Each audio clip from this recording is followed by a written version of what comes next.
Bonjour. C'est vrai que je viens de Belgique, donc je suis international. Voilà. Que vous dire? En fait, la créativité a toujours été pour moi une passion. Depuis que je suis tout petit, je me souviens de discussions avec mon père, je me souviens de quand j'étais à l'école, etc. J'ai développé une activité de brainstorming, puis j'en ai fait mon métier, etc. Et je voudrais partager avec vous, peut-être aujourd'hui, quelques observations. Et la première, elle est particulièrement étrange pour moi.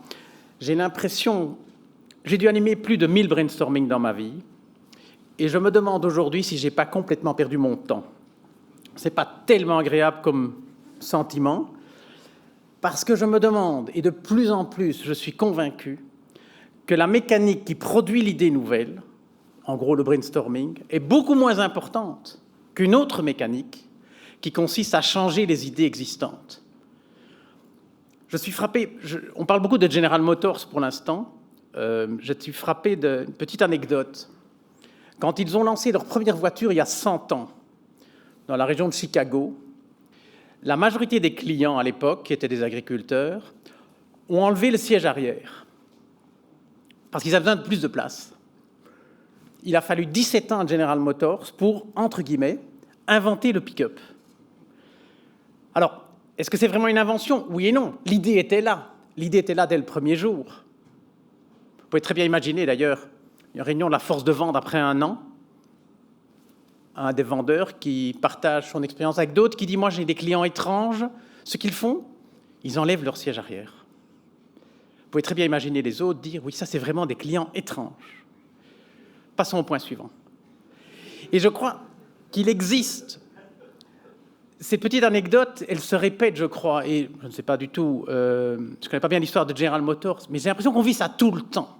On vit ça tout le temps, et que donc, ce que j'ai cru pendant longtemps, que la mécanique de l'idée nouvelle était la clé de tout, je ne le crois plus. Je crois que la mécanique indispensable, la clé de tout, c'est la capacité de changer des idées existantes. Et on peut donner d'autres exemples, parce que, prenons l'iPod. Expliquez-moi comment ce n'est pas né chez Sony. Il y a 20 ans, Sony avait un truc, une boîte ici avec 2 ficelles, un truc dans les oreilles, ça s'appelait un Walkman. Comment se fait-il qu'ils n'ont pas eu l'iPod? Alors, c'est assez cruel dans la mesure où maintenant, on se rend compte qu'ils avaient des projets du genre de l'iPod. Et la liste est longue, même dans le métier qui vous réunit aujourd'hui. Le BlackBerry. Expliquez-moi comment ce n'est pas né chez Nokia ou chez un autre. Et on voit aujourd'hui qu'il y avait chez Nokia et chez les autres des projets du genre BlackBerry, etc., etc. J'ai eu l'occasion de déjeuner il n'y a pas longtemps avec un grand responsable d'une entreprise de cartes de crédit. Donc, je ne vais pas dire le nom, mais à un moment, il me dit « C'est trop bête qu'on n'ait pas inventé PayPal. » Et alors, je lui ai dit « Oui, ça, c'est vraiment trop bête. Oui. » Et il me dit « C'est d'autant plus bête qu'on avait des idées du genre PayPal. » Oui, ça, c'est d'autant plus bête. Bon. Et je crois que cette mécanique-là, c'est la mécanique numéro 1. Et j'ai complètement changé, je dirais, même ma manière de travailler. Parce que le brainstorming, comme je l'ai pratiqué longtemps avec ces méthodes de créativité, c'est respectable, c'est formidable. Mais ce n'est pas la chose la plus importante. Regardez la liste des 25 plus gros acteurs sur Internet aujourd'hui. Tous. Pas un n'est né dans une grande boîte. Alors que les grandes boîtes ont des milliards d'euros, de dollars de budget en recherche. Prenez YouTube. Bon, c'est quand même pas, il ne faut pas un prix Nobel pour inventer YouTube, quoi. Comment c'est pas né chez TF1?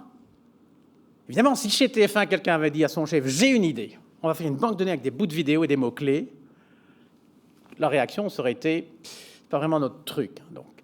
Mais l'idée était là. Hier, dans le journal, M. Bailly, président de la Poste, annonce, bon, vous savez que le courrier est à la baisse évidemment, qu'ils vont lancer un truc qui s'appelle le coffre-fort électronique, ou une manière de proposer aux clients des manières d'archiver de manière électronique ce qu'ils veulent, etc. Cette idée, il y a très longtemps qu'ils l'ont à la Poste. Pourquoi faut-il tellement de temps? Et la Poste, on est tous dans le même sac. On est tous dans le même sac. La capacité d'avoir des idées, c'est bien, c'est pas l'essentiel. J'ai cru pendant longtemps qu'il fallait penser pour changer. Je suis aujourd'hui convaincu du contraire. Il faut changer pour penser. Il faut changer la manière de se voir, la manière, je dirais, la manière dont on voit les choses avant même de penser. Avant même de penser. Par exemple, Bic. Bon, j'ai pas de Bic ici, le Bic. Il y a 50 ans, ils faisaient des Bic, forcément, des stylos. Bon, après, imaginez un brainstorming après 3-4 ans, des nouveaux produits. Les gens ont plein d'idées. On va faire un Bic 2 couleurs. Ouais, génial. 3 couleurs. Ouf.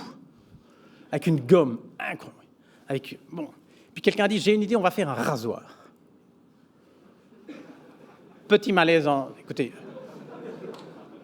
on peut être créatif, mais il ne faut pas exagérer. Donc, et en fait, on ne peut pas passer du stylo et de toutes les variantes de stylo au rasoir ou au briquet directement. Ce qui est nécessaire, c'est de changer la perception que l'on a des objets qu'on traite. Et le stylo, il faut être capable de le voir comme quelque chose qu'on vend à côté de la caisse du supermarché, ou comme quelque chose qu'on jette, ou je ne sais pas.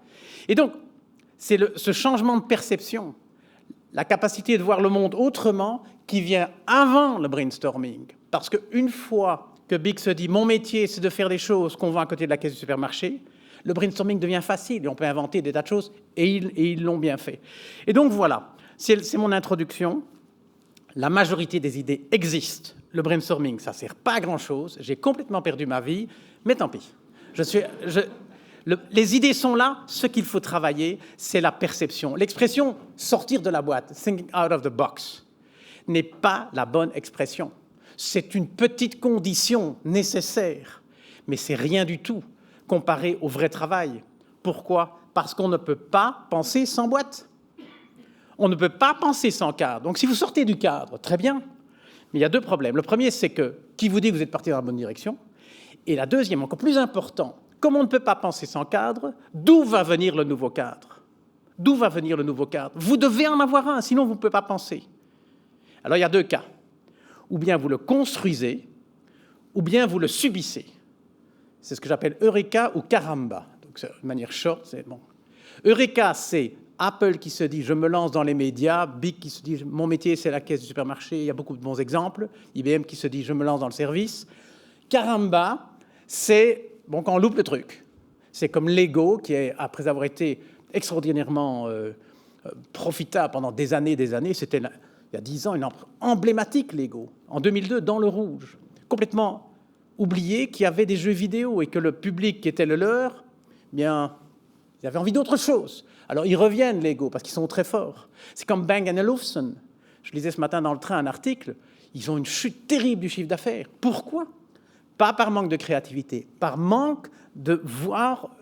Ils ont raté une occasion de voir le monde autrement et de voir des concurrents qui font un peu la même chose, etc., etc. Bref, voilà mon introduction. J'ai 3 idées à faire passer. 3 idées à faire passer. Mais je vous invite au fond à revenir à l'essentiel. À l'essentiel. Et les idées que je vais présenter ne sont pas liées à aujourd'hui. Elles ne sont pas liées même pas à l'informatique. Non, c'est lié à la manière dont on pense. Première idée. D'abord, ça c'est ma première planche. Rien. Donc ça c'est, moi elle n'est pas trop chargée. Donc, et on sait la lire dans le fond. Donc rien. Revenons à l'essentiel. Revenons à l'essentiel. Et 3 idées. Première idée, je l'ai déjà exprimée. Ce qui est problématique, ce qui est véritable l'enjeu, ce n'est pas tant la pensée, c'est le changement. La capacité de changer la manière dont on est, parce que les idées sont là. On constate qu'en fait, parfois, les choses ne changent pas. Je ne sais pas si dans vos entreprises, en tout cas, je connais des cas où les choses ont du mal à changer. Et je vais illustrer tout de suite. Alors voilà, une première situation où les choses ne changent pas. Bon. Il faut dire que je viens de Belgique, on a une passion pour le dessin, là, comme vous savez, donc j'utilise uniquement des dessins comme ça. Voilà une situation où les choses ne changent pas, directement une autre. Ça ne change pas tellement non plus. Non. Mais vous voyez bien qu'on ne parle pas de la même chose. Parce qu'ici, ça ne change pas, mais ça consomme de l'énergie. Ici, c'est un blocage parfaitement respectueux de l'environnement. Grenelle. C'est un blocage Grenelle, ici. Bon. Et donc, on voit bien que quand il y a blocage, il peut y en avoir de 2 types. Le blocage ici, c'est comme un embouteillage. Quand il y a Paris qui est paralysé par les voitures, c'est comme ça. Ça consomme beaucoup d'énergie, il n'y a rien qui bouge. Et ici, par contre, ça ne consomme pas d'énergie, juste peut-être 1 milliwatt pour le cœur, je ne sais pas combien ça consomme un cœur, mais bon, pas grand-chose. Bon. Pourquoi? C'est parce qu'on ne parle pas de la même chose. L'embouteillage, c'est la réalité, c'est le monde qui est bloqué, qui ne bouge pas. Dans ce cas-ci, ce n'est pas le monde qui ne bouge pas, c'est la manière dont ce monsieur voit le monde qui ne bouge pas. Et c'est le point de départ de l'exposé. Bien faire la différence entre, d'une part, la réalité des choses, votre entreprise, votre concurrent, vos clients, la réalité, et d'autre part, la perception que vous en avez, la manière dont vous et les autres, et vos clients, etc. Je vais répéter donc cette différence dans le cas suivant où les choses changent. Ah, pardon, je me suis trompé de sens. Voilà. Ici, les choses changent. Comme vous voyez, il y a du mouvement. Mais vous retrouvez la consommation d'énergie. Ça veut dire qu'on ne s'occupe pas de la perception, mais de la réalité. Et ça veut dire aussi qu'on est dans une situation où on ne pense pas beaucoup. Je crois que pour le monsieur là, que vous voyez à gauche, les 3 marches suivantes sont respectivement le court, le moyen et le long terme. Je crois qu'au-delà, c'est inaccessible. C'est comme ça. Et donc, c'est très respectable. C'est changer les choses. C'est ce qu'on appelle le nez sur le guidon. C'est la vie de tous les jours. C'est important, mais ça consomme de l'énergie et on ne réfléchit pas tellement. Mon sujet à moi, c'est plutôt ceci. C'est donc un changement pas tant de la réalité, parce que son pantalon, son miroir, tout ça c'est la même chose, mais un changement de la manière dont il le voit. C'est ce que j'appelle la perception. Et donc, on est bien parti. Et on ne confondra plus, dans l'heure qui vient, 2 dimensions complètes du changement. Les choses, la manière de voir les choses. Et je vais directement introduire, évidemment, pas plus loin, c'est que, d'abord, on n'est pas 100% dans l'un ou dans l'autre. Si ma mémoire est bonne, voilà. On vit un peu dans les deux. Voilà un concours de pêche où le vainqueur s'est mis dans les perceptions, les 2 autres dans la réalité. Mais mon sujet aujourd'hui, c'est la créativité, pas l'éthique, puisque... Bon. Mais vous allez tout de suite comprendre où je veux en venir avec celui-ci. Donc, évidemment, dans certains cas, il n'est pas possible de changer les choses. L'océan ne pouvait pas être touché. Il vous reste, bien sûr, la perception, la manière de le présenter, mais tout ceci, c'est des cartoons. Mais le message, il est très fort. C'est que ces 2 types de changements obéissent à des lois complètement différentes. Mais, et c'est le premier message fort de ce matin, changer, c'est changer 2 fois. Le changement réussi, et que vous soyez dans l'informatique ou ailleurs, ça ne change rien, pour le coup, le changement réussi est nécessairement double. Il traite de la réalité, avec beaucoup d'énergie, le temps, l'argent, les conflits, etc., et de la perception. C'est-à-dire de la manière dont les personnes concernées vont vivre, vont réaliser, vont sentir, vont adhérer, etc., au changement. Au BCG, on est pas mal concerné par la fusion d'entreprises. On fait ça beaucoup. Et on voit très très bien. Dans la réalité, ça veut dire beaucoup de choses. En l'occurrence, fusionner les informatiques. Mais dans la perception, où en sont les gens? Et dans pas mal de cas, on voit des personnes concernées qui se voient encore comme un ex-A ou comme un ex-B. Eh bien, tant que c'est comme ça, C n'existe pas. Je crois que C existe, l'entreprise fusionnée existe quand on ne dit plus « je suis un ancien de », mais « je suis un membre du futur ». Je dirais, en politique, on voit ça fort. Il y a des hommes politiques qui vivent des échecs durs, ils perdent les élections. S'ils veulent revenir, ils doivent changer 2 fois. Ils doivent... D'abord, la réalité de l'échec, bon, ça c'est dur, ça s'appelle la traversée du désert. Alors vous vous retirez dans, je sais pas, une ville de province, vous écrivez un livre sur François Ier ou sur... Bon, ça c'est la traversée du désert, ou un autre roi, donc on n'est pas... Mais ça ne suffit pas. Il faut aussi changer la perception, et là il y a une autre métaphore, c'est faire son deuil. Et ceux qui reviennent, il y en a qui sont très forts, hein. Ceux qui reviennent, c'est quand ils traversent le désert et qu'ils font leur deuil, double métaphore, parce qu'il y a une double dimension. On a donc un premier message fort, changer, c'est changer 2 fois. Et dans le métier des idées, ça se traduit de manière très, très évidente. L'innovation peut être définie comme un changement de la réalité. La créativité comme un changement de la perception. Et on peut et on doit définir les mots, surtout quand il n'y a pas de chiffres il faut le définir avec beaucoup de rigueur. Je vous propose de définir la créativité comme la capacité de changer sa perception et de définir l'innovation comme la capacité de changer la réalité. Ce qui montre directement que ce ne sont pas les mêmes personnes concernées. Un individu est créatif ou ne l'est pas. Une société, un groupe, une organisation est innovante ou ne l'est pas. Ce sont deux dimensions différentes.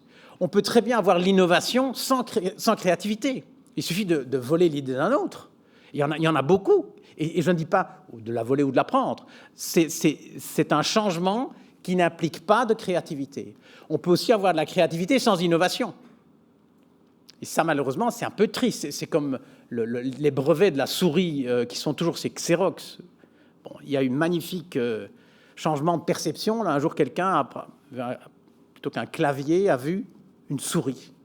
Vous pouvez imaginer d'ailleurs la scène de la personne toute excitée par son invention devant l'immensité des possibilités qui se retrouvent par hasard dans l'ascenseur avec le président de Xerox et qui descend et qui dit « Président, vous ne vous rendez pas compte, j'ai une idée extraordinaire. » La souris. C'est le président un peu tendu du genre « Mais pourquoi il est chez moi, ce type ?» Donc, ce n'est pas facile de gérer la créativité. Et la grosse différence, c'est que l'innovation, c'est dans la continuité. L'innovation, c'est plus de la même chose, mieux de la même chose, moins cher de la même chose, plus joli de la même chose, mais c'est la même chose. La créativité, c'est autre chose. Si un jour, chez Air France ou à Roissy, quelqu'un a dit « J'ai une idée, on va faire atterrir les avions à Beauvais », peut-être qu'on leur a dit « Il ne faut quand même pas exagérer », mais celui qui a décidé de le faire, Ryanair, il en a tiré les fruits. Et on voit bien, du côté de la créativité, c'est la rupture. Quand il y a changement de perception, c'est nécessairement en rupture, donc ça fait mal, donc ça fait peur. Par contre, l'innovation peut se faire en continuité. Et c'est là tout le premier paradoxe. Enfin, il y a des paradoxes, il y en a autant que vous voulez, mais en tout cas, celui-là est très fort. C'est que d'une certaine manière, au plus on innove, au moins on est créatif. Et ça fait mal. Renault, par exemple, à force d'avoir pensé à des nouvelles voitures, s'est musclé dans une posture de nouvelle voiture. Et probablement que dans cette posture mentale, on fait des nouvelles voitures, étant très très fort, avec des idées très... Il est devenu un peu plus un constructeur de voitures, et donc moins souple pour se lancer dans les services ou dans un autre domaine. Donc la situation est difficile. Mais on a là le premier message. Changer, c'est changer deux fois. C'est innover, c'est être créatif. Et ce n'est pas du tout la même chose. Et on peut mettre de l'ordre dans les choses. Alors, je rentre dans la perception proprement dit. La perception proprement dit, puisque l'innovation, je ne fais pas, en tout cas pas dans un environnement comme celui-ci. La créativité, changement de perception. Alors, regardez ceci, par exemple. Si je fais ça, bon. Mais vous avez déjà une première remarque à faire, c'est que peut-être qu'on n'est pas 100% maître de la manière dont on voit les choses. Si vous êtes dans le feu de l'action, personne ne dira « A13, C ». Mais c'est bon, alors que c'est la même chose. Et donc, il y a un énorme sujet qui est la perception en tant que telle. Donc, si changer, c'est changer deux fois. Changer la perception, c'est dans la rupture, on l'a vu. S'il y a changement, c'est dans la rupture. Et ce n'est pas simple, parce qu'il y a des lois de la perception. Et par exemple, ici, j'illustre la loi de l'environnement. Quand on regarde quelque chose, on ne peut pas ignorer ce qui est autour. Et donc, on va probablement choisir une option en fonction de l'environnement plus que, je dirais, en fonction de l'objet premier. Et ça me permet d'introduire un point essentiel. L'ambiguïté. L'ambiguïté, c'est quoi? En fait, parfois, j'entends dire « cette situation est ambiguë ». Ça n'a aucun sens. Une situation n'est jamais ambiguë. Une situation, elle est ce qu'elle est. Quand on dit « elle est ambiguë », c'est pourquoi? C'est parce qu'on n'a pas en nous une capacité de comprendre. Le problème n'est pas dans la situation, elle est en nous. Elle est ambiguë, ça veut dire que, dans le cas particulier de l'ambiguïté, il y a plusieurs manières d'interpréter. Et c'est parfois un problème, mais c'est souvent un avantage. Rappelez-vous le BIC dont je parlais il y a 5 minutes. Le BIC, je peux le regarder comme un objet d'écriture, je peux le regarder comme un objet qu'on vend près de la caisse. Ambiguïté, si vous voulez, mais aussi potentiel.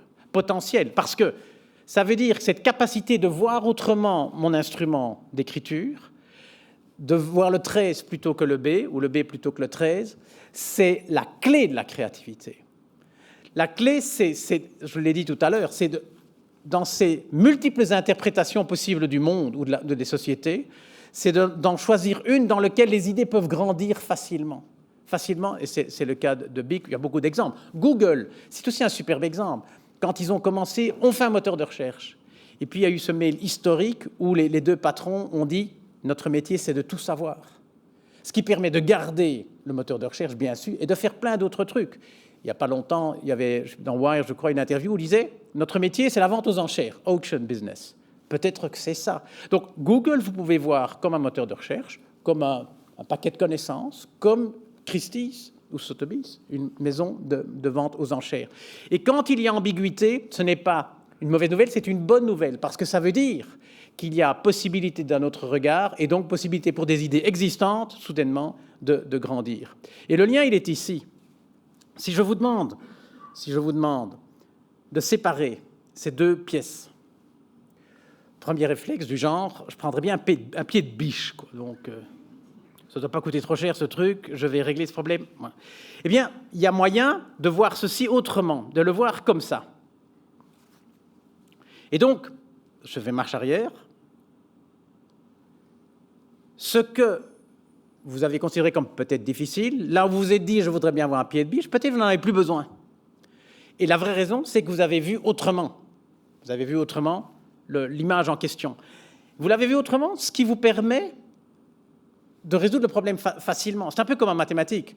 Quand le même problème, on peut le poser de manière difficile ou, suivant l'angle qu'on prend, le choix des axes, le problème est facile ou il est difficile. Et donc, voilà le lien entre créativité et perception. Quand je suis capable de voir la chose autrement, quand je suis capable de voir la caisse du supermarché dans mon stylo, dans mon truc d'écriture, je suis propice, je suis ouvert à la créativité. Et donc, le lien, il est là. Bon, peut-être illustrons ceci. Voilà, c'est une image, je ferai les commentaires tout de suite, une image que j'ai prise dans un livre sorti en Belgique il y a 60 ans. À l'époque, on avait une colonie qui s'appelait le Congo belge. C'est un manuel scolaire. Et donc, si je vous demande de regarder cette image, il y a ambiguïté. Vous pouvez l'interpréter de manière différente. Vous pouvez vous dire, probablement, bon, ces gens sont dans une pièce, ou éventuellement, vous pouvez vous dire, ces gens sont sur une terrasse sous une espèce d'arbre devant. Et l'histoire est intéressante parce que dans le cas, il n'y a pas de mur, il n'y a pas de fenêtre. C'est la dame qui revient du marché avec un sac sur la tête, un paquet sur la tête. Donc, il y a une troisième manière de voir les choses. Et donc, on voit bien que quand on regarde le monde, on voit le monde, un peu le monde entre en question, est en jeu, mais aussi la manière dont on est. C'est ce qu'on dit souvent, tu ne vois pas le monde tel qu'il est, tu le vois tel que tu es. Et donc, si on voit un mur, c'est parce que dans notre inconscient, le mot famille est lié au mot logement. Et donc, quand je pense, quand je regarde, quand je réfléchis à une situation où il y a une famille, sans le décider, je vais embarquer le mot logement. Et donc, quand je vais commencer à réfléchir, en fait, il est trop tard. Qu'est-ce que je fais de ce mur, devant, derrière, et on a perdu. Et donc, c'est une clé. Le fait de ne pas voir les choses telles qu'elles sont, mais comme nous on est, ça devrait nous mettre extrêmement en garde par rapport à tout. Probablement, dans le métier que je fais, je vais dans tellement d'entreprises différentes, tellement de pays différents, c'est peut-être plus facile. Mais pour des gens comme vous, qui en gros resté dans la même entreprise plusieurs années, surtout des grandes entreprises, c'est parfois plus difficile de changer de regard, ça peut se stimuler. Et je crois, c'est une lutte, c'est une lutte entre l'homme et le monde. Kafka, d'ailleurs, dit dans un de ses livres, dans un combat entre vous et le monde, pariez plutôt sur le monde. Ça paraît idiot, mais on fait tout le temps le contraire. Tout le temps. Je vais raconter une petite histoire, simplement pour montrer que c'est incurable, mon truc. J'avais une voiture qui avait un problème avec le clapet d'essence. Le clapet d'essence ici. Bon. Et ça m'énervait. Dès le moment où vous êtes un peu nerveux, ça rigidifie la tête. Là. Il y a les modèles mentaux qui rouillent un peu. Bon. Et donc, j'avais demandé à mon garagiste, ça m'énerve. Bon. J'avais demandé à mon épouse, tu ne veux pas une fois aller chez le garagiste? Ça m'énerve. Bon.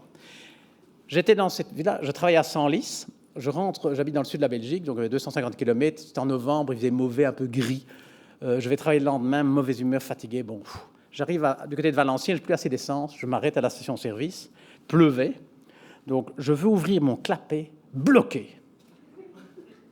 Vous imaginez alors, une espèce de colère qui vous envahit, là, quoi. en quelques instants, vous imaginez tout. En tout cas, cette voiture-là, plus jamais. Le garagiste procès et ma femme, on verra. Bon, mais c'est ce genre-là, c'est fort. Et j'étais vraiment...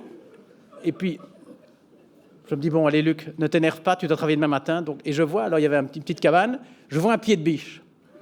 Donc, je vais chercher le pied de biche sous la pluie, je l'introduis dans le clapet, et au moment où j'allais faire sauter, à mon avis, le clapet, mais toute l'aile, tellement j'étais énervé, il y a le pompiste là, qui vient me dire, mais monsieur, pourquoi vous n'enlevez pas la sécurité? Il enlève la sécurité. Oh là, qu'est-ce qui se passe? Comment je dois faire ici? Panique. J'ai dû appuyer sur quelque chose qui va... Ah oui. Comment je dois faire? Bon, il faut qu'on m'aide là. Bon, je continue mon histoire. Et donc, la sécurité, oui, comme... Ah oui, c'est ça, qu'est-ce que j'ai fait? Je ne sais pas, mais on est revenu. Ah oui, bon, on va revenir, venez. Parfait. Donc, un peu plus loin. Voilà, parfait, merci. Et donc, avec la sécurité, voilà, je ma petite histoire. Eh bien, moi, je vous garantis, il ne faut pas oublier que j'avais une plaque belge aussi. Hein, donc, voilà mon histoire. Oui, j'ai failli perdre le fil de l'île. Mais je vous garantis que le pompiste, encore aujourd'hui, raconte à ses copains, vous ne me croirez pas. Il y a un soir, un Belge, plutôt que d'ouvrir avec la clé, il est allé chercher un pied de biche dans mon garage. Quoi, et encore, lui, il ne sait pas ce que je fais comme métier, parce que sinon, ça c'est... Donc tout ça pour dire que c'est incurable, qu'on voit le monde, on voit le monde, non pas tel qu'il est, mais comme on est, c'est les représentations mentales. Vous connaissez Edgar Morin? Edgar Morin, il a un philosophe qui m'inspire beaucoup. Dans un de ses derniers livres, il raconte qu'il était boulevard Haussmann et qu'il devait aller à la toilette. Bon. Et il dit, mais pas de problème, je vois de l'autre côté du boulevard une enseigne lumineuse marquée urinoir. Très bien, il traverse au feu rouge, il va, il n'était pas marqué urinoir, il était marqué luminaire. Et en fait, c'est un pas plus loin. C'est parce que le combat est tel entre vous et le monde, et on se trompe tellement, puisqu'on parie sur nous, pas sur le monde, qu'on en arrive à voir des choses qui n'existent pas. On en arrive à voir urinoir alors qu'il est marqué luminaire, etc. Pour illustrer, on peut faire un autre petit exercice assez connu.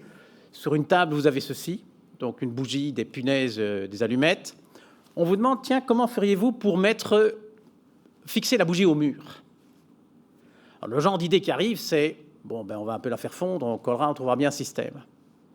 Et en fait, quand on fait le test, en général, c'est ce qui se passe. Alors que la solution probablement la plus élégante, c'est d'enlever les punaises, de fixer la boîte de punaises à l'envers, comme un socle, et de mettre la bougie dessus. Pourquoi, quand on fait le test, l'écrasante majorité des gens choisissent l'option de faire fondre? C'est parce que nous savons qu'une bougie fondue a plutôt tendance à coller. Et on est tous les mêmes, on a tendance à utiliser ce que l'on sait. Enfin, des exercices comme ça, il y en a énormément, mais le message est toujours le même, c'est tu ne vois pas le monde tel qu'il est, tu le vois tel que tu es, et donc, si tu ne parviens pas à voir le monde autrement, tu n'auras pas d'idée. Dans l'innovation, oui, dans la créativité, non, c'est la rupture qui est en jeu.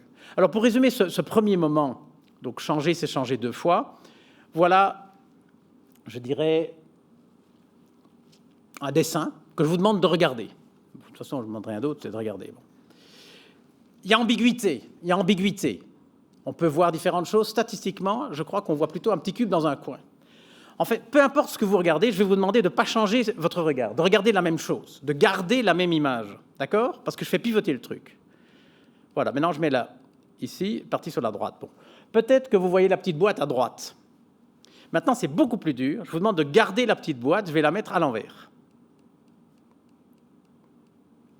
Voilà. À ce stade-ci, c'est plus dur d'avoir la petite boîte. Pourquoi? Je n'en sais rien. Je constate. Et donc, peut-être que maintenant, vous voyez comme un fauteuil, un petit cube en dehors d'un gros cube, ou éventuellement un petit cube comme une excroissance sur le gros cube. Il y a différentes possibilités. Bon. Marche arrière. Peu importe ce que vous voyez, essayez de ne pas changer ce que vous voyez. Vous êtes prêts?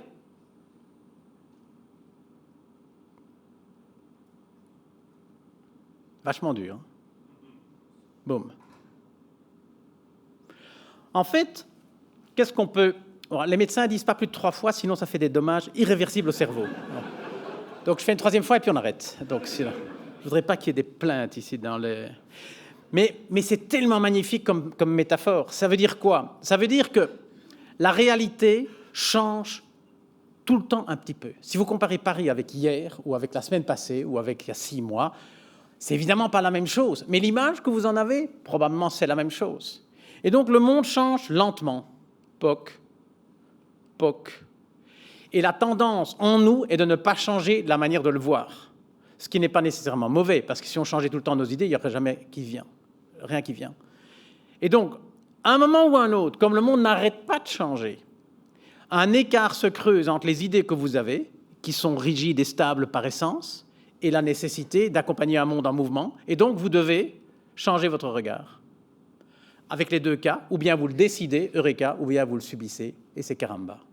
Donc, on vous souhaite beaucoup d'eureka, et on passe au point suivant. Le deuxième message, c'est donc le changement de perception lui-même. Donc, premier moment, changer, c'est changer 2 fois. La créativité est définie comme le changement de perception. Comment ça se passe? Alors là, on pourrait dire beaucoup de choses. Le changement de perception, la créativité, je vais en retenir peut-être une. De nouveau, un constat. Pas une seule idée sur cette terre n'est née bonne. Ça paraît idiot, mais on se comporte comme si c'était le cas. La preuve, c'est que quand très souvent quelqu'un vient à quelque chose de tout à fait neuf, on dit que ce n'est pas une bonne idée. Ça n'a pas beaucoup de sens. Je crois que la pensée est nécessairement un moteur à 2 temps. Je me souviens d'une petite anecdote, j'étais dans un groupe en Belgique qui pensait au développement vers les pays de l'Est. Et à un moment, quelqu'un dit « Moi, je pense qu'on devrait ouvrir à Budapest ».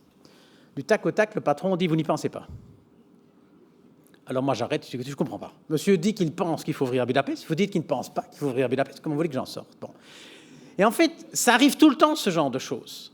Parce que ce sont 2 moments de pensée complètement différents. Quand le type dit « je pense qu'il faut ouvrir à Budapest », il est dans un mode divergent, cerveau droit, latéral, un mode de quantité d'imagination. Quand le type dit l'autre dit « vous n'y pensez pas », il est dans le mode convergent, de jugement vertical, qui ferme. Et donc, la règle, mais là on en a tellement parlé, je ne vais pas m'étendre tellement, c'est ces fameux 2 temps de la pensée. Paraît-il, à gauche et à droite du cerveau, ça n'a pas beaucoup d'importance. On ouvre et on ferme. On a les 2 en nous. On a l'imagination, on a le jugement. Magnifique. Mais pas les 2 en même temps. Je crois que c'est ça le... Oui, ça, j'avais oublié celui-là. Bon, c'est pour dire qu'on avançait bien, quoi. Donc, d'ailleurs, je devrais mettre un peu à jour. Ah oui, ça, je l'avais rajouté aussi, parce qu'aux États-Unis, j'ai toujours un petit compte à régler. Donc, voilà, non. Oui, ça, excusez-moi, j'avais... Voilà, donc j'avais un petit retard ici. L'invitation à la pensée. Donc, la perception change quand on pense. Donc, pas comme ça. Bon. Et donc, là où je voulais en venir, c'est ceci. Ça, c'est la kata. C'est la kata, ce sont les 2 temps de la pensée utilisés en même temps. Regardez la tête du bonhomme. Il ne peut pas s'en tirer, quoi. C'est pas possible. Alors, ça fait rire parce que c'est un cartoon, mais... En fait, il y a ça très souvent, du genre, soyez créatif, mais n'exagérez pas. On entend ça partout. Mais ça va pas, ça va pas. On est ou bien oui ou non, il n'y a pas de milieu.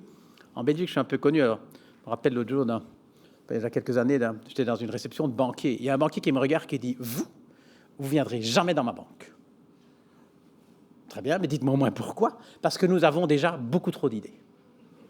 Très bien. Pas de chance pour lui. 3-4 semaines plus tard, dans les offres d'emploi, je tombe sur de la banque en question. Ils engageaient un programmeur. Donc, cherchons programmeur, 25-30 ans, connaissant, créatif.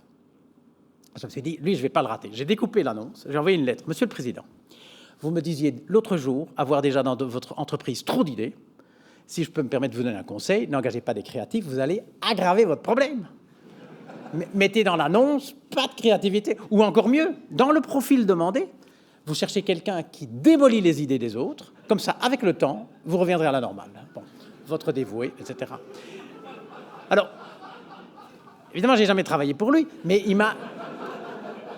Ah, mais avouez que vous connaissez des situations comme ça. C'est parce qu'il n'y a pas de milieu. Ou bien on veut, ou bien on ne veut pas. Il y a des entreprises où il ne faut pas de créativité, on fait ce qui a été dit, ben c'est très bien. Mais si on veut, on veut. Et donc, on se met à table et on gère la créativité.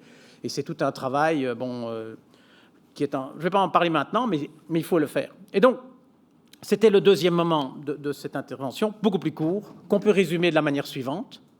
La meilleure manière d'avoir une bonne idée, c'est d'en avoir beaucoup. Tantôt, c'était changé 2 fois. La meilleure manière d'avoir une bonne idée, c'est d'en avoir beaucoup. C'est dire, nous avons deux cerveaux. Un qui sait faire du beaucoup sans trop de jugement, un qui sait faire du bon sans trop d'imagination.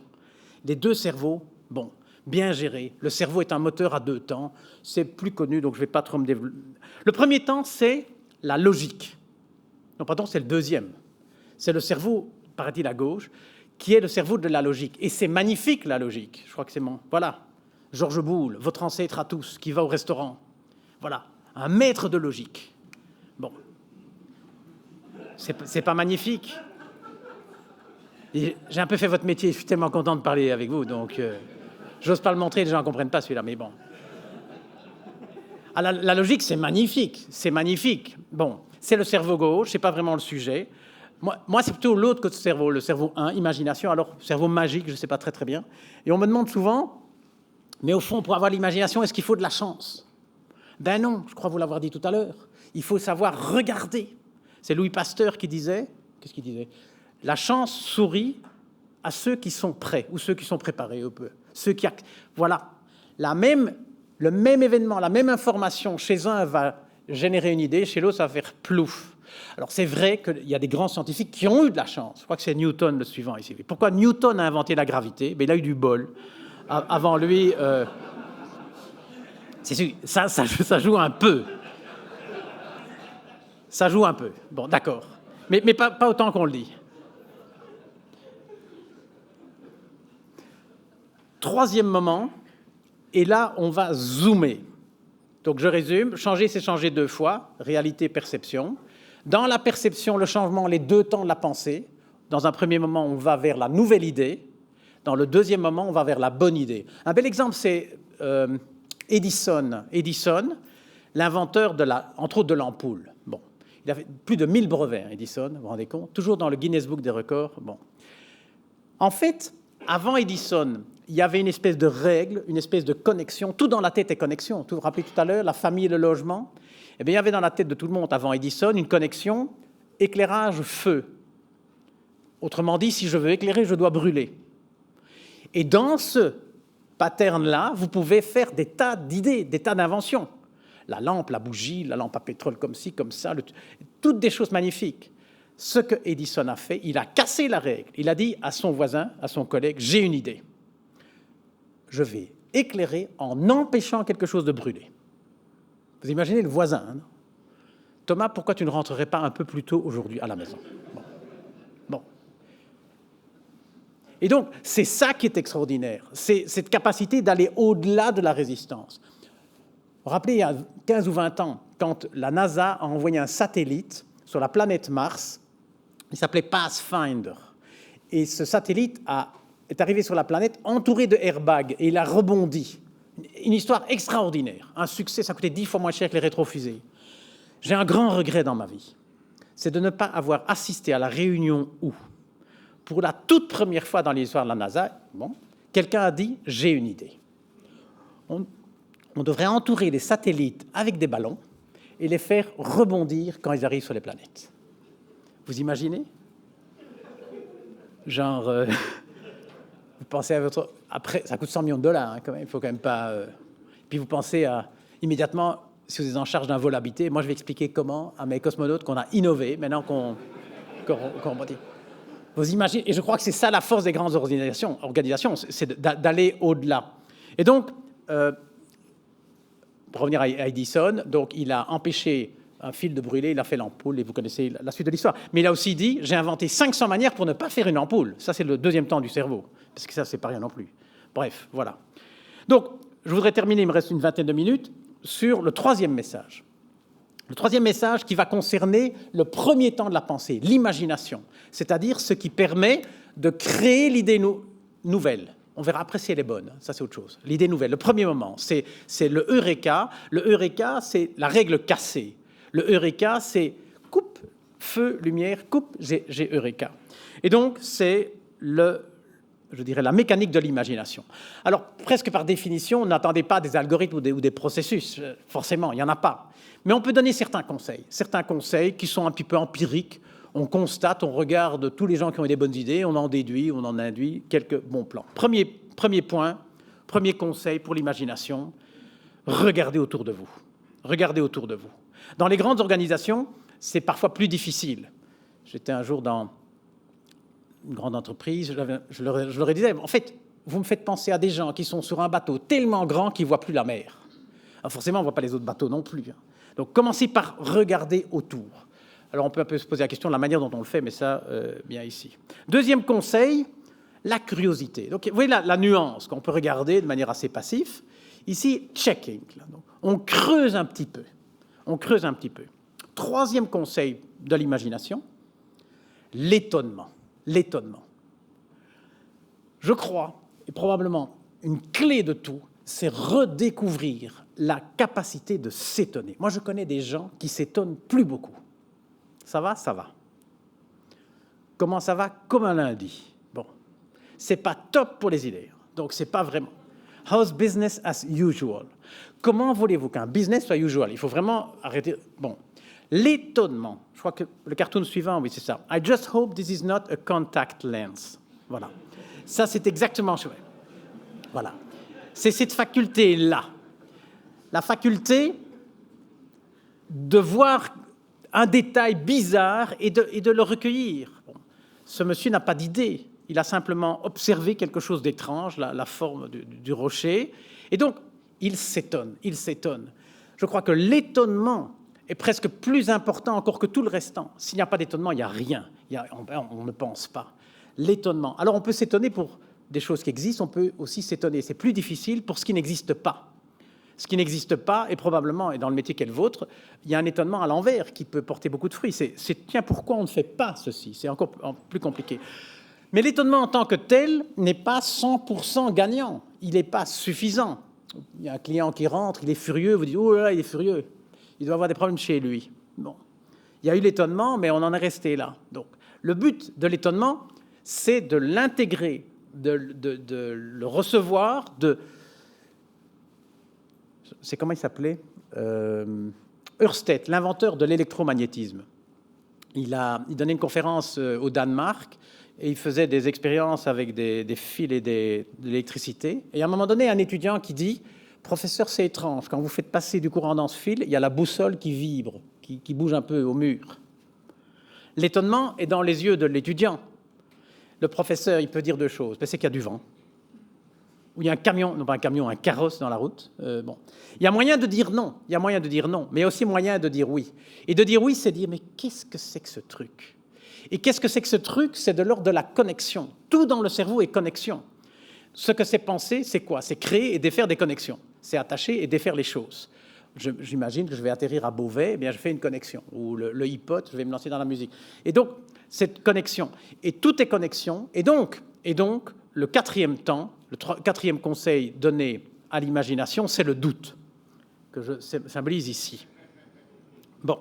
Et on voit bien les deux dimensions de tout à l'heure. Toute direction, c'est j'essaye tout dans un cadre donné. Je fais tous les stylos possibles, des petits, des gros, en or, en gros plastique, avec des gommes, 2 gommes, 3 gommes, etc. L'autre direction, c'est le rasoir. Et le rasoir, c'est quoi? C'est que je mets en doute, je parle bien du doute, une des règles. Le doute est dans le champ de la perception, l'hésitation est dans le champ de la réalité. Hésiter, si vous êtes en voiture, vous voyez une pancarte, gauche-droite, c'est pas j'hésite. C'est pas penser. Le doute, c'est se souvenir que tout est hypothèse et que ça peut, au fond, pourquoi pas? C'est ça le doute. Boum, ici. Et peut-être mes définitions tout à l'heure, innover, c'est faire du neuf dans le système. Être créatif, c'est penser à un système neuf. On voit bien la double rupture. Alors, le doute étant une clé, n'est pas encore suffisant. À ce moment-là, qu'est-ce qu'il vient? La cinquième étape, donc il y a l'étonnement, la curiosité, l'ouverture au monde, la curiosité, l'étonnement, le doute. Cinquième étape, le questionnement. Et là aussi, on peut faire des progrès. Parce que certaines questions sont meilleures que d'autres pour des brainstorming. Il y a des critères de qualité. Et des questions, il y en a... Bon, parfois, je commence des sessions en essayant de reformuler la question. simplement parce que le poser autrement, elle éclaire déjà autre. Et donc, ceci, c'est un petit cartoon à propos des questions. C'est ce qu'on appelle une question bête. Pourquoi ils n'ont pas des femmes plus grandes? Mais bon, une question n'est jamais bête. Une question n'est jamais bête. Et je dirais, petit exercice, vous avez 5 figures ici. Laquelle est différente des autres? Dites-moi, c'est vite. B, oui, parce qu'il n'y a pas de courbe. Non, en fait, la vraie réponse est A, parce qu'il n'y a pas de coin. Donc, je blague, c'est D. C'est la seule qui a une droite et une courbe. Non, je plaisante. La réponse bonne, c'est C. C'est la seule qui n'est pas symétrique. Et en fait, on peut aller à l'infini dans... Dès le moment où j'accepte la question, quel est le... Bon, je suis cuit. Le 5e moment de l'imagination, c'est questionner la question. C'est ce qu'on appelle le questionnement. Est-ce que je suis exactement dans la posture? Et donc, l'imagination, quand je suis passé par toutes ces étapes, j'arrive au moment du Eureka. Et le moment Eureka, c'est donc l'idée nouvelle. En fait, il y en a 3 types. Vous pouvez, de manière Eureka, trouver quelque chose qui était avant vous. C'est Newton et la gravité. La gravité était avant Newton. Vous pouvez, éventuellement, trouver quelque chose qui peut être Tintin. On parle beaucoup de Tintin. Hergé a trouvé Tintin, très bien, mais c'est contingent. Ça pouvait être et ça pouvait ne pas être. Je crois que la majorité des entreprises, l'écrasante majorité des entreprises, n'est pas concernée par ces deux-là. La première, c'est ce qu'on appelle la découverte, c'est la science, découvrir ce qui existe. La deuxième, c'est la création, c'est le monde de l'art, éventuellement un peu la pub. Mais l'écrasante majorité des entreprises est concernée par un 3e type de trouvaille. C'est la capacité de trouver ce qui n'existe pas, ce n'est pas une découverte, mais qui va exister, ce n'est pas une création. C'est ce qu'on appelle une invention. Quand Hewlett-Packard et HP invent, c'est trouver quelque chose qui va être. C'est ce qu'on appelle l'invention. Alors je résume avec 3 dessins, je peux que je suis dans le bon sens, ici, ici. Voilà une découverte. Bon, ça existe avant. Voilà une création. Ah non, pardon, ici, la création. Ça peut être. Et voilà une invention. Bien sûr, le moment 1 de l'invention, c'est le Eureka. C'est le lien nouveau, puisque tout est lien, c'est le lien nouveau entre 2 choses assez banales, en fait. Le caddie et la cuisine, on n'avait jamais mis ensemble. Et donc, le moment 1 d'une invention, c'est ça. L'idée nouvelle, c'est ça. Et le ça, je vais essayer de l'exprimer de manière un peu plus structurée. C'est de mettre ensemble, pour la première fois, des choses qui n'ont jamais été mises ensemble. C'est ce que le philosophe Koestler appelle une dissociation, par opposition à l'association. Association, c'est pain et fromage, quoi, ou Meurthe et Moselle, le truc. Bon. La dissociation, c'est les choses qui n'ont jamais été mises ensemble. Et donc, qui, dans un premier temps, provoquent de la résistance, forcément. Mais c'est quand même là la clé de l'invention. Philips a sorti, par exemple, un rasoir, je sais pas si avec un liquide à l'intérieur qui s'appelle Cool Skin. Eh bien, la première fois que quelqu'un a pensé à quelque chose de ce style-là, il faut aller au-delà des résistances, parce qu'on n'aime pas mettre de l'humide et de l'électricité. Et donc, c'est plutôt... Bon, une dissociation. Inventer, c'est dissocier. En d'autres mots, inventer, c'est réorganiser sa perception. Inventer, c'est prendre ce qui est autour de nous et l'arranger autrement. C'est bien sûr pas dans la réalité, c'est dans la perception. Et c'est le 3e message de ce matin. Je crois que pour inventer, donc le moment 1 de la pensée, par opposition au jugement et par opposition au changement, le moment 1 de la pensée, la réorganisation de la perception, on a beaucoup à apprendre des cartoonistes. Que fait Plantu en première page du Monde quasi tous les jours? Il prend 2 événements qui n'ont rien à voir et il les met ensemble. Il les dissocie, il les met ensemble, sans jugement, avec une perception très lâche, dans le sens très libre. Et le 3e message, c'est celui-là. Pour inventer, il faut de temps en temps se donner la liberté de devenir un cartooniste de son propre environnement, de sa propre société, de son propre monde. Combiner, comme ici, pour le plaisir de combiner, pour le plaisir de dissocier, et puis de respecter, bien sûr, les règles suivantes. Et donc, voilà, par exemple, un magazine de philosophie, moi j'adore ce genre de choses. C'est magnifique et c'est ça inventer, c'est mettre ensemble ce qui n'a jamais été mis ensemble avant. La planche à voile, avant ça n'existait pas, pourtant il y avait des planches, il y avait des voiles. Et un jour quelqu'un a fait la planche à voile. Alors après on se dit toujours, oh, c'est pas idiot. Bon, mais c'est toujours... Je crois que j'en ai un autre, voilà. Et on voit bien, les qualités sont réunies ici. Les qualités sont réunies, c'est qu'il y a à la fois je dirais, le changement de perception, puisque je vois un séchoir ou un revolver. Et puis, bien sûr, il y a la mise ensemble qui est particulièrement réussie. Bon, ça, c'est pour vous. Je l'ai pris... Voilà. Tout est là. C'est ça, la dissociation. Et donc, inventer, c'est dissocier. Alors, j'ai, pour terminer, 2-3 petits exercices. Et bien sûr, je vous demande ce que vous voyez. Si vous voyez des taches, c'est un bon début. On m'a déjà tout dit. On m'a dit, l'autre jour, les Philippines vues sur Google Earth. Ouais, donc. Alors, on voit des lions, on voit des figures, on voit des tas de choses. Mais il y a une image très forte. Voilà, je viens de l'entendre. Un cow-boy sur un cheval, qui prend pratiquement la totalité de l'image, à part ce qu'il y a sur les côtés. On voit le chapeau tout en haut, les 4 pattes en bas, la queue du cheval. Bon, un petit coup de main parce que vous avez faim. Ups, ici.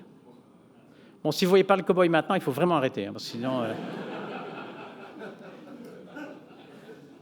Marche arrière, il est toujours là.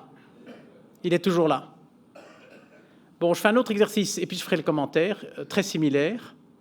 Voilà. Ici, je vais vous demander de voir une étoile à 5 branches au sein de la mosaïque.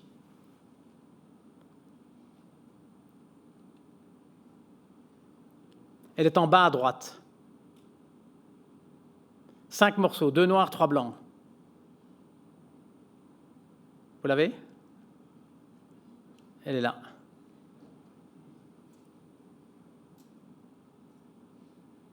En fait, c'est ça, être créatif. C'est voir ce qu'on voit depuis longtemps et tout à coup voir quelque chose qu'on n'a jamais vu.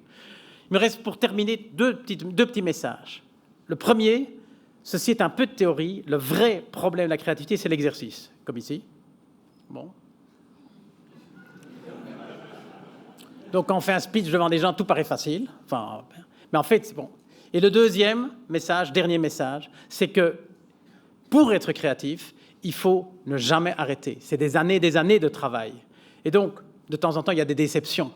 Et ma dernière série de 6 dessins, c'est à propos de ce qu'on appelle la learning curve. C'est une très ancienne série du temps du cinéma muet, donc je ne vous dirai plus rien.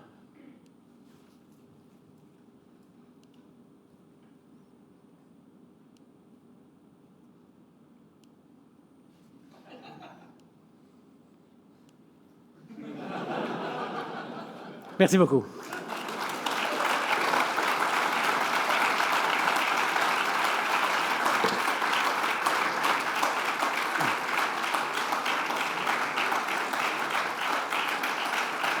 Merci beaucoup. Merci.